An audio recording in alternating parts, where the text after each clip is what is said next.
स्वागत करता हूं आपका इस वीडियो में जिसमें हम एआई की साइबर सिक्योरिटी के एस्पेक्ट को देखेंगे। हमने पार्ट 1 के इस वीडियो में एआई का एक जनरल ओवरव्यू लिया और अब इस पार्ट 2 में हम एआई के साइबर सिक्योरिटी एस्पेक्ट को देखेंगे। कैसे एआई की एपीआईज आपके एआई मॉडल को रिस्क में डाल सकते हैं, उस चीज़ को देखेंगे। जैसे at the end of this video आपको समझ में आ जाएगा कि एआई मॉडल्स कौन से एआई मॉडल्स ओपन सोर्स हैं, फ्री टू यूज़ हैं, एपीआईज कैसे काम करती हैं और उनको यूज़ करके आप एआई मॉडल्स को कैसे एक्सेस कर सकते हो। ओलामा एआई नाम की एक एपीआई है जिसको यूज़ करके आप एआई मॉडल्स के साथ इंटरेक्ट कर सकते हो, उनको इंस्टॉल कर सकते हो। और फिर क्या सिक्योरिटी रिस्क्स हैं एपीआई में जो आपके एआई मॉडल को सिक्योरिटी रिस्क में डाल सकती हैं और इनकी मिटिगेशन स्ट्रैटेजीज़ क्या हैं। अब कोई भी एआई मॉडल हो, उसको एक्सेस करने के लिए डेवलपर्स को एक एपीआई की ज़रूरत पड़ेगी। एपीआई को यूज़ करके डेवलपर्स उस एआई मॉडल को अपनी एप्लीकेशन में चलाएंगे और उसके फंक्शनैलिटीज़ यूज़ करेंगे। अलग अलग एआई मॉडल्स हैं, इन सबको इंटरेक्ट करने के लिए आपको एपीआई लगेगा ही।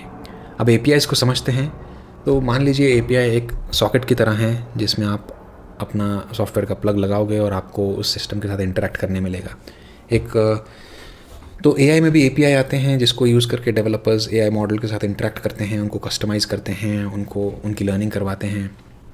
एक बहुत ही अच्छा एग्जांपल अगर मैं आपको दूं एपीआई का, तो ऊबर और जोमेटो जैसी जो कंपनीज़ हैं वो गूगल मैप्स की लोकेशन सर्विसेज यूज़ करती हैं, राइट। तो गूगल मैप्स का एपीआई वो यूज़ करती हैं अपनी एप्लीकेशन में, जिससे उनकी एप्लीकेशन गूगल मैप्स के साथ बात करती है। तो एपीआई दो एप्लीकेशंस को, दो सॉफ्टवेयर्स को आपस में बात करने में हेल्प करता है और बहुत ही स्ट्रक्चर्ड वे में आपकी इंटरेक्शन एस्टैब्लिश करता है।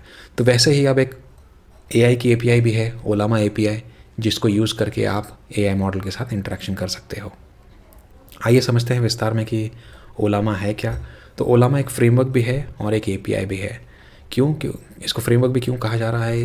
बिकॉज़ ओलामा को आप ऑफिशियल वेबसाइट पे जाकर डाउनलोड कर सकते हो और ओलामा आपको एक एआई स्टोर भी देता है, एक स्टोर फ्रंट भी देता है। जैसे आपके मोबाइल में ऐप स्टोर होता है, वैसे ही ओलामा आपको एक एआई स्टोर भी प्रोवाइड करता है जिसमें बहुत सारे हंड्रेड्स या may be thousands of open source AI models available हैं फ्री टू यूज़ के लिए।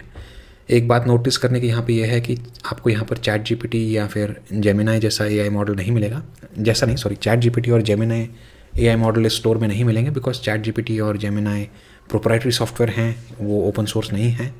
और बट आपको बाकी के ओपन सोर्स एआई मॉडल्स जैसे कि ये डीप सीक ये आपको एक्सेस करने के लिए मिल सकते हैं, आपको यूज़ करने के लिए मिल सकते हैं और आप इनको यूज़ करके अपना एआई का प्रोजेक्ट चला सकते हो। तो ओलामा ऑफिशियल वेबसाइट से आप इसको ओलामा को डाउनलोड कर सकते हो और इंस्टॉलेशन इसका बहुत ही स्ट्रेट फॉरवर्ड है, कोई भी अन्य एप्लीकेशन की तरह। जैसे ही इंस्टॉल हो गया उसके बाद आप ये ओलामा सर्व नाव की कमांड रन कर सकते हो और इससे देख सकते हो कि आपके एपीआई रनिंग है या नहीं।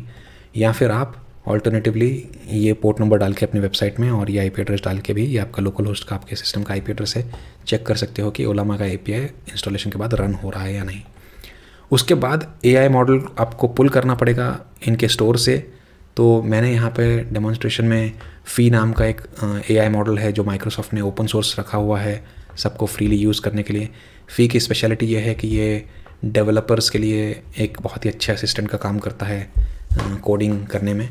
और इसको मैंने पुल किया था अपने सिस्टम पे, आप देख सकते हो। पुल करने के बाद फिर मैंने इसको रन किया, ये AI model up and running जैसे ही हो गया तो उसने मुझे इंटरेक्शन अलाउ किया। तो यूजिंग ओलामा का फ्रेमवर्क और एपीआई मैं इस मॉडल के साथ रन करने के बाद इसके साथ इंटरेक्ट कर रहा था। यहाँ पर आप देख सकते हैं मैंने इसको मैसेज भेजा कि क्या Simons cyber security YouTube channel को ये पहचानता है। उसने रिस्पांस दिया हाँ, और उसने लिंक भी दिया साथ में, तो रिस्पांस भी आया मुझे। एक चीज़ इस इंटरेक्शन द्वारा मैं आपको नोटिस करवाने की कोशिश कर रहा हूँ इस स्लाइड पे, जो कि ऑथेंटिकेशन नहीं है। जैसे ही मैंने मॉडल को इंस्टॉल किया, उसके बाद मॉडल को रन किया और उसके साथ जब मैं इंटरेक्शन कर रहा हूँ तो मुझे कोई भी ऑथेंटिकेशन नहीं है बाय डिफ़ॉल्ट। इसका मतलब ये एक फर्स्ट सिक्योरिटी रिस्क है इस एपीआई में कि अगर मेरा सिस्टम नेटवर्क पे अवेलेबल है, अगर आपको मेरे सिस्टम का आईपी एड्रेस पता है, तो आप मेरे एआई मॉडल के साथ इंटरेक्ट कर सकते हो, इसके साथ मैनिपुलेशन कर सकते हो। तो ऑथेंटिकेशन नहीं है, ये पहला सिक्योरिटी रिस्क है। दूसरा सिक्योरिटी रिस्क इसमें यह है कि बाय डिफ़ॉल्ट ओलामा API जब आप इंस्टॉल करते हो तो ये 000 IP एड्रेस को बाइंड हो जाता है। 000 को बाइंडिंग का मतलब है कि ये API किसी भी IP एड्रेस से रिक्वेस्ट लेने के लिए ओपन है।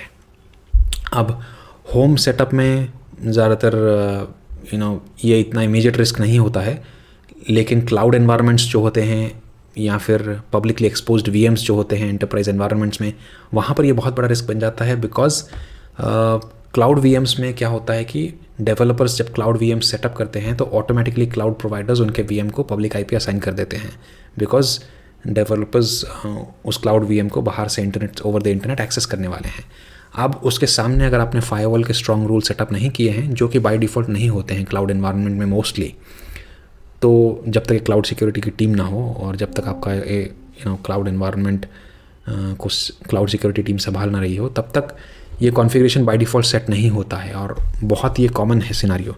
तो उस सिनारियो में ये इमीडिएट रिस्क हो जाता है। इमीडिएटली आपकी API इस कॉन्फ़िगरेशन की वजह से, इस बाइंडिंग की वजह से इंटरनेट को पब्लिश हो जाती है, और जैसे ही पब्लिश हो गई और ऑथेंटिकेशन नहीं है तो आपके AI मॉडल के साथ कोई भी ओवर द इंटरनेट इंटरेक्ट कर सकता है और मेस कर सकता है।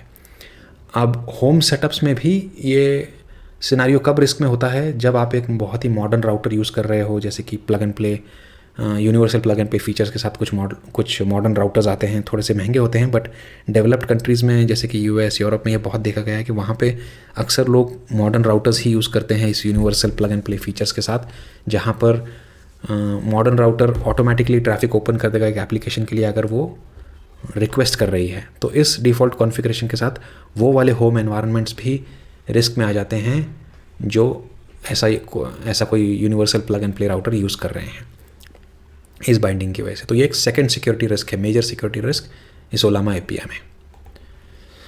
अब देखते हैं कि कैसे इस रिस्क को एक्सप्लॉइट करेंगे, कितना आसान है, कितना डिफ़िकल्ट है इसको एक्सप्लॉइट करना।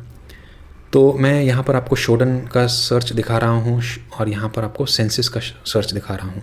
शोडन के बारे में दो शब्द अगर आपको बोल दूँ, शोडन और सेंसिस के बारे में, तो शोडन और सेंसिस इंटरनेट स्कैनिंग इंजन्स हैं जो इंटरनेट कनेक्टेड डिवाइसेस को स्कैन करते हैं और उनका डेटाबेस बना के रखते हैं और उनको पब्लिकली डिस्प्ले करते हैं। तो कोई भी फ्री अकाउंट से, फ्री साइनअप से शोडन पर ऐसी आसान सी क्वेरी चलाकर देख सकता है कि कितने ओलामा सर्वर्स वर्ल्ड में एक्सपोज्ड हैं। और नवंबर में तो ये काउंट हज़ारों में था, अब ये काउंट थोड़ा सा कम हुआ है और सेंसस में तो और ज़्यादा काउंट दिखा रहा है। तो हंड्रेड्स ऑफ सर्वर्स अभी भी एट प्रेजेंट फरवरी 2025 में, मैं आखिरी हफ्ते में ये वीडियो शूट कर रहा हूँ, अभी भी एक्सपोज्ड हैं वर्ल्ड के लिए। यहाँ से आपको पब्लिक IP भी मिल जाता है, पोर्ट नंबर भी मिल जाता है, तो और ऑथेंटिकेशन भी कोई नहीं है। तो किसी भी अटैकर के लिए इन सर्वर्स को अटैक करना, एक्सप्लॉइट करना बहुत ही आसान है। तो जैसे ही कोई अटैकर को ऐसा कोई सर्वर मिलता है, वो क्या कर सकता है, वो आपके मॉडल के साथ इंटरेक्ट कर सकता है, उसको डिलीट कर सकता है, उसमें कुछ कोड इंजेक्ट कर सकता है, या फिर आपका इंफ्रास्ट्रक्चर एक्सप्लॉइट कर सकता है, आपका क्लाउड बिल शूट कर सकता है। कैसे? आपके AI मॉडल को कोई ना कोई टास्क देकर इलीगल एक्टिविटी कर सकता है, आपके मॉडल के साथ कुछ अटैक्स चला सकता है। तो ये सारी चीज़ें पॉसिबल हो जाती हैं अगर आपका AI मॉडल, अगर आपका API एक इनसिक्योर कॉन्फ़िगरेशन के साथ इंस्टॉल्ड है। तो दूसरा पैरामीटर साइज़ नाम की चीज़ होती है, इसको हमने पार्ट 1 में डिस्कस किया था कि जितना ज़्यादा पैरामीटर काउंट होगा एक AI का, वो AI उतना ही ज़्यादा केपेबल, एक्यूरेट और कीमती और सोफिस्टिकेटेड हो जाता है, कॉम्प्लिकेटेड हो जाता है। तो जितने भी ये शोडन और सेंसिस में जो AI मॉडल्स दिख रहे थे, इनका पैरामीटर काउंट काफ़ी ज़्यादा था।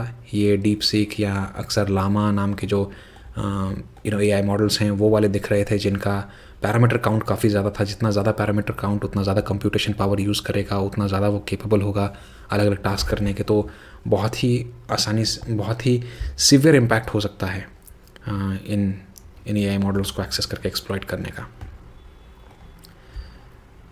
और अगर मैं वीडियो को एंड करते करते अगर मैं 2 सिक्योरिटी मेजर्स आपको बताऊं जो बहुत ही आवश्यक हैं इन 2 मेजर सिक्योरिटी रिस्क को क्लोज़ करने के लिए, तो वो हैं, एक तो ऑथेंटिकेशन। आपको अपने API और AI मॉडल के बीच में एक ऑथेंटिकेशन मैकेनिज़्म इंस्टॉल करना पड़ेगा, सेटअप करना पड़ेगा। आप OAuth या फिर API कीज़ का या फिर Nginx रिवर्स प्रॉक्सी का इस्तेमाल कर सकते हो ऑथेंटिकेशन सेटअप करने के लिए, ताकि जब भी आप इस API से अपने AI मॉडल को एक्सेस कर रहे हो आपको ऑथेंटिकेशन पूछी जाए, तो जिससे कि अनऑथराइज्ड यूज़र्स आपके AI मॉडल के साथ इंटरेक्ट ना कर पाएँ। दूसरा सिक्योरिटी मेजर है कि आपको अपनी कॉन्फ़िगरेशन में 00 नाम का, जो मैं आपको हाईलाइट करके स्टैंजा दिखा रहा था, वो कॉन्फ़िगरेशन हटाना पड़ेगा, आपको रिस्ट्रिक्ट करना पड़ेगा उसका पब्लिक एक्सेस। 00 नाम की बाइंडिंग अगर आप हटा दोगे तो आपका AI मॉडल लोकली एक्सेसिबल होगा, ओवर द इंटरनेट एक्सेसिबल नहीं होगा। अब ये दो मोटा मोटा सिक्योरिटी मेजर्स हैं।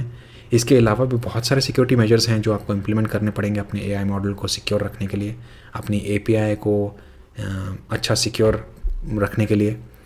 बट वो सारे सिक्योरिटी मेजर्स मैं आपके साथ डिस्कस नहीं करूँगा, वो मैं आपके रिसर्च के लिए छोड़ता हूँ। अगर आपको ये वीडियो अच्छा लगा है तो आप कमेंट में और क्या क्या सिक्योरिटी मेजर्स हम इम्प्लीमेंट कर सकते हैं API सिक्योरिटी को बढ़ाने के लिए, आप उनको कमेंट करके ज़रूर बताइए। ऑलराइट देन, थैंक यू, मिलता हूँ आपको नए वीडियो में।